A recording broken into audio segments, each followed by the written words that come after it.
Hi guys, welcome to my very first YouTube video. This is so awkward.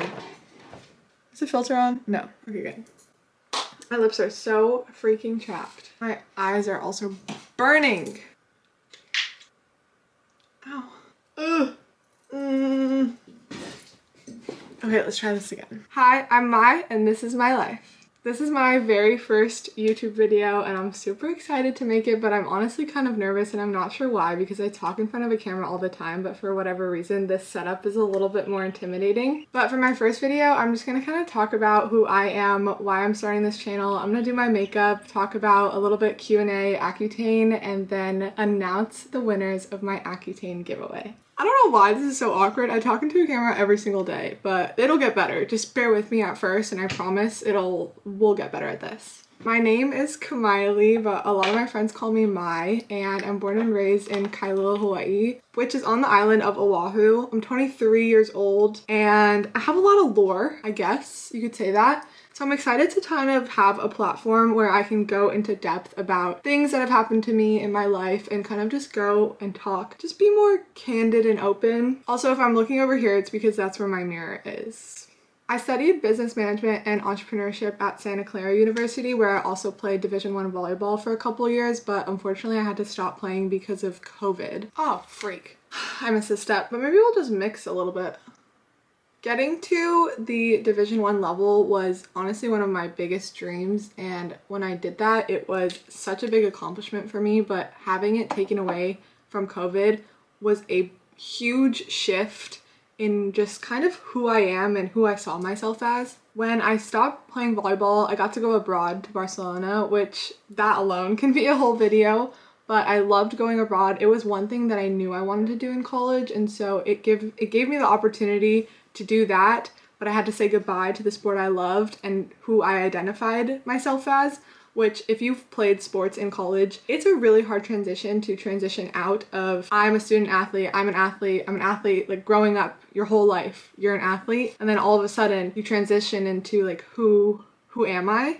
And for me, that process came sooner than I thought because I did think I was going to play volleyball all 4 years. And so kind of navigating that space between athlete, non-athlete in the college world was pretty overwhelming. But as I stopped playing volleyball, I started working out and I started going to the gym a ton. I started coaching my friends and teaching them how to lift because I had all this knowledge from volleyball and I could finally start lifting and applying it to the way that I wanted my body to look rather than how I wanted it to perform. And it's important to have a good balance of both. Like, I think performance is always going to be, you know, you want your body to feel good, but at the same time, it's okay to want your body to look a certain way. And that's kind of how I got into what I do now. Going into my senior year of college, I lost my father and he actually took his own life, and experiencing that and going through that was the biggest shift that I could have ever went through. And it was such a pivotal age to experience that because at a school like Santa Clara, or just a lot of schools in general, the summer going into your senior year is one of the most important. That's the summer that you have the internship that you probably are gonna have the job after college, and I did have an internship lined up, but when my dad passed, I needed to come home. I suffered from really, really bad PTSD attacks and I had to heal. I had to like be with myself. I had to be with my mom and my family and just be home, and it was a really terrifying and isolating feeling to go through that and to navigate that space. But ultimately, I am the biggest believer in everything happens for a reason, because if that didn't happen, I probably would have gotten a 9-to-5 and I probably would have been in a job that I didn't love instead of following my true passion for fitness and for helping people.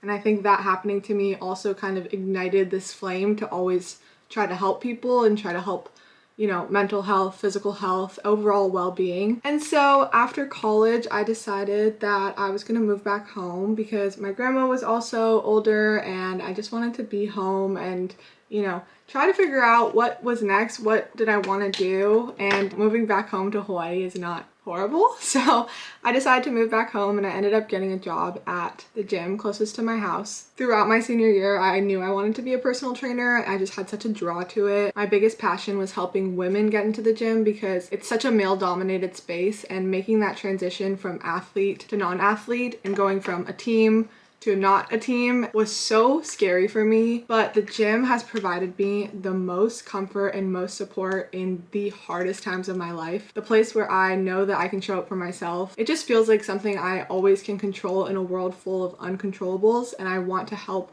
other women and other people find that comfort. It's such a healthy habit to have, and it can bring so much confidence, but at the same time, I understand how scary it is. And so that's kind of how I got into personal training. The gym that I worked at also was a big box, like corporate-y gym, and so I did a lot of sales as well, and I love business. I love business. I geek out on business, entrepreneurship, sales, all the metrics behind a business, like that is my jam. And so I moved up pretty quickly. I was promoted to assistant fitness director, where I was like, okay, this is awesome. It combines my love for fitness, my sales, and it's giving me a lot of experience. It's a good first job out of college. But about 11 months into that job, things started to get kind of weird, and I ended up leaving because one of my bosses was sexually harassing me while the other boss knew what was happening and decided not to say a word, and actually told me that if I went to HR, nothing would happen. And as someone who's very protective over my energy and over, you know, what I do, why I do it, I'm very intentional. I just decided that that was not somewhere I wanted to give my time or attention, and I decided to leave. And as all of that was going on, my grandma was also diagnosed with leukemia, and my grandma is my best friend. She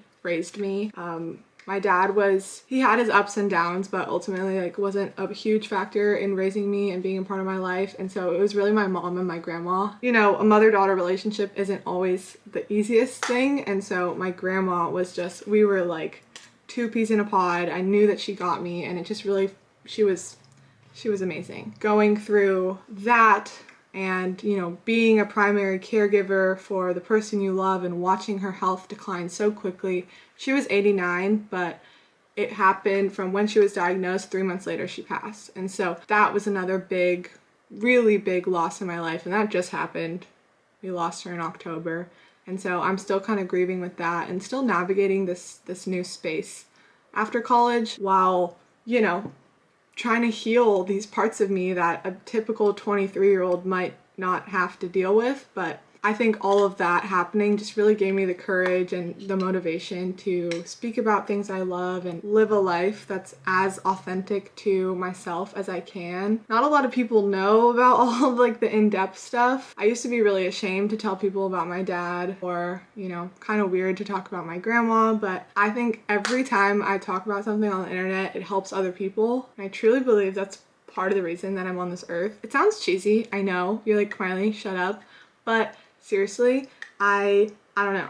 So navigating both of those losses, that's half my family, and that's a big part of who I am. It's a big part of my story. That is my story. I think it's really important that anyone watching me knows that I'm coming from a place of like immense hurt, and knowing that like you can get out of any situation that you're in. Another thing about me is that I am kind of a nerd when it comes to health and wellness stuff, and I also always want to lead with like scientific information and, you know, not just opinions. I want to be factual. So I'm certified in cognitive fitness, nutrition, and also personal training, and a lot of my content is going to be around, you know, fitness and nutrition and mindset training and all that stuff. And then of course, Accutane journey. I have struggled with acne for so long, since the 7th grade. I remember I got pimples and all my friends didn't have any, and that was actually terrible because, you know, when you're in 7th grade, the last thing you want to do is stand out that much of having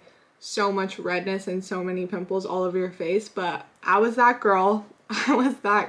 3 months ago, to be exact, I started my Accutane journey. And when I tell you, I've been wanting to go on this medicine for, what is it, 8 years now? 8 years. I've been wanting to go on this medicine for 8 years. Because when I was in middle school, I had a girl who was a couple years older on the volleyball team tell me that she took Accutane and all of her pimples went away.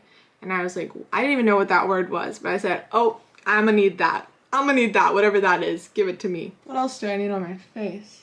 When I first started Accutane, it was the first time I ever showed my real skin online, and it was terrifying. But the feedback that I received and just the love and support from the people on, you know, my TikTok and my Instagram was so nice, so overwhelmingly kind. The messages that I got just filled my heart, and, you know, they said like, oh, you make me feel seen, you make me feel safe. But to me, it was, you guys making me feel seen and me feel safe and me feel comfortable and confident enough to post my skin and post, you know, the goods, the highs, the lows, the ups and downs. And so that's really what I want to do with this YouTube channel, just a little bit more in depth and share more of my knowledge with you guys, because I love helping you, and especially with the mental health and the fitness and the nutrition and everything in between. My goal is to spread my love and passion for all of these things and share a piece of my journey with you, hoping that at some point it helps you along the way. I run a sunrise club here in Hawaii. I do some modeling. I'm starting my own business. I'm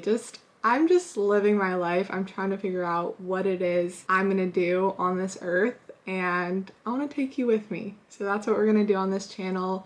Some vlogs, some workouts, workout classes, acne updates, everything and all in between. With that being said, the first video that I posted of my skin online got 700,000 views, and we made a little bit of money off that video, but every single dime that I made off that video is in this box. I would not be in this position mentally without the support of all of these strangers who are now friends, and you know, you guys are awesome. Awesome. And so this entire box is going to be one of yours, and I'm going to announce the winner. I had to do a random picker for the giveaway because I went through everyone's profiles and it was honestly impossible. I see myself in so many of you guys, and for you guys to look up to me to like help you with your acne journey is incredible. I hope we all get through this together. Acne is the most mentally exhausting thing in the entire world, but everything that's hard is not impossible. You guys are here for me, and I want to be here for you. With that being said, and the winner of the giveaway is, can you see that? Hello. There we go. Can you see it? Abby Hardy. You're the winner. I'm gonna message you.